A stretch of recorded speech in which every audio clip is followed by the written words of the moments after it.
Hello అండి, నేను ఈరోజు మీకోసం టొమాటో గ్రేవీ కర్రీ తీసుకొచ్చాను. సో చపాతీలోకి, రైస్లోకి చాలా బాగుంటుందండి. సో దీనికోసం ముందుగా మనం కడాయిలో పల్లీలు, ధనియాలు, 2 లవంగాలు, కొంచెం దాల్చిన చెక్క, జీడిపప్పు, ఉంటే నువ్వులు ఇవి వేయించుకోవాలి. అవి వేగే లోపల మనము ఆనియన్స్ కట్ చేసుకుంటున్నామండి. ఆనియన్స్, పచ్చిమిర్చి, అల్లం వెల్లిపాయ రెబ్బలు పొట్టు తీసి పెట్టుకోవాలి. మనకి అది కొంచెం వేగంగానే ఆఫ్ చేయొచ్చు. అది చల్లారేదాకా మిక్సీ పట్టడానికి లేదు కాబట్టి అది చల్లారే వరకు మనం ఇవి కట్ చేసి పెట్టుకోవాలి. సో నేను పచ్చిమిర్చి, ఆనియన్స్ కట్ చేసి పెట్టుకున్నాను. అలానే అల్లం వెల్లిపాయ పొట్టు తీసి పెట్టుకున్నాను. సో దీంట్లో ముందుగా మనము అల్లం వెల్లిపాయ పేస్ట్ చేసుకుందాము.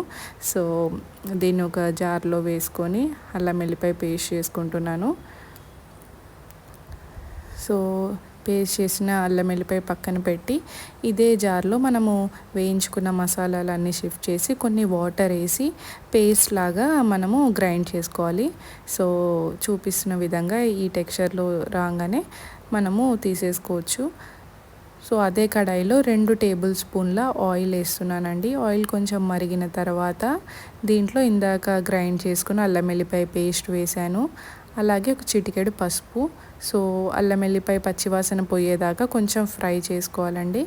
సో అది పచ్చివాసన పోగానే మనం ఇందాక తరిగి పెట్టుకున్న ఆనియన్స్ ఉన్నాయి కదండి, ఆనియన్స్ వేసేసుకోవాలి. సో ఆనియన్స్ కూడా పచ్చివాసన పోయి మంచిగా ఫ్రై అయ్యేదాకా ఉంచుకోవాలి. మనకి నూనె మంచిగా తేలుతుంది కదండి. సో ఈ టైంలో మనము పచ్చిమిర్చి కూడా వేసేసి అది కూడా ఒక 2 నిమిషాలు ఫ్రై చేసుకోవాలి. ఆనియన్, పచ్చిమిర్చి మంచిగా ఫ్రై అయ్యాక మనము ఇందాక గ్రైండ్ చేసుకున్న గ్రేవీ పేస్ట్ ఉంది కదండి, అది మనము దీంట్లోకి షిఫ్ట్ చేయాలి. సో నేను ఇక్కడ గ్రైండర్లో నుంచి మిక్సీ నుంచి గ్రేవీ షిఫ్ట్ చేశాను. అలానే మిగిలిన గ్రేవీ మిక్సీలో ఏదైతే ఉంటుందో అది వాటర్ వేసేసి దాన్ని కూడా వంపేసుకోవాలి.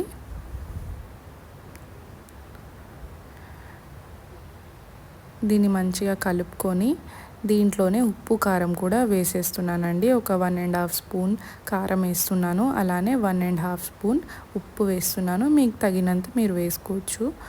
సో ఉప్పు, కారం వేసి దీన్ని మంచిగా కలిపేయాలి. బాగా కలిపిన తర్వాత ఒక 2 మినిట్స్ మనం మూత పెట్టుకొని ఉడకబెట్టుకోవాలి. సో నేను దీనికి ఒక మూత పెట్టేస్తున్నాను. మూత పెట్టేసి నేను ముందుగానే చింతపండు నానబెట్టుకున్నానండి. ఒక 2 రెబ్బలు. ఆ నానబెట్టుకున్న దాన్ని మంచిగా స్క్వీజ్ చేసేసి చింతపండు రసాన్ని తీసి పెట్టుకోవాలి. ఆ చింతపండు రెబ్బలు సపరేట్ చేసి ఓన్లీ రసంని తీసి పెట్టుకోవాలి.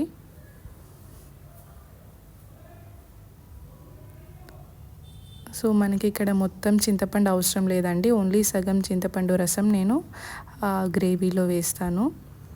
సో దీంట్లో నేను చింతపండు రసాన్ని యాడ్ చేస్తున్నాను. దీన్ని యాడ్ చేసి మంచిగా ఒకసారి కలుపుకొని మళ్ళీ మూత పెట్టేయాలండి. గ్రేవీ మంచిగా ఉడకాలి. నూనె సపరేట్ అయ్యేలాగా మంచిగా గ్రేవీ ఉడకాలి. అందుకని మళ్ళీ మూత పెట్టేస్తున్నాను. ఇది ఉడికే లోపల నేను ఒక 3 టొమాటోస్ తీసుకుంటున్నాను. సో ఈ 3 టొమాటోస్ని నేను చూపించిన విధంగా కట్ చేయాలి.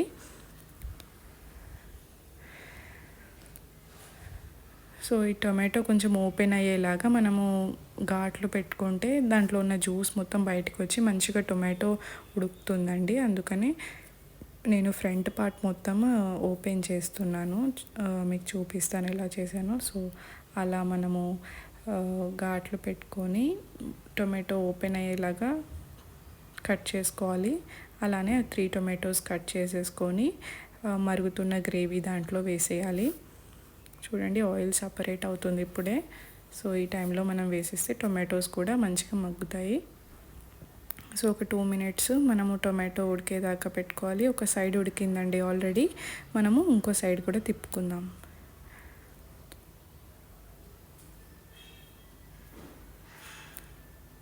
సో ఇప్పుడు ఈ సైడ్ కూడా ఉడికితే మనకి ఆల్మోస్ట్ అయిపోయినట్టేనండి కర్రీ. సో 2 సైడ్స్ మనకి టొమాటో మంచిగా ఉడికింది. సో లాస్ట్కి దీంట్లో కొంచెం షుగర్ అన్న బెల్లం అన్న యాడ్ చేయాలి. నేను 3 స్పూన్స్ షుగర్ యాడ్ చేస్తున్నాను. షుగర్ యాడ్ చేసి మంచిగా కలిపేసుకోవాలి. మనకి ఆయిల్ మొత్తం సపరేట్ అయిపోయి మంచిగా ఉడికిందండి. సో అంతే అండి. సో టేస్టీ అండ్ యమ్మీగా ఉండే టొమాటో గ్రేవీ కర్రీ రెడీ. దీన్ని చపాతీలోకి, రైస్లోకి దేంట్లోకైనా వేసుకోవచ్చు. సో దీన్ని నేను సర్వింగ్ బౌల్లోకి షిఫ్ట్ చేసుకొని కొత్తిమీర వేసి గార్నిష్ చేసుకున్నాను. అంతే. Thanks for watching my video.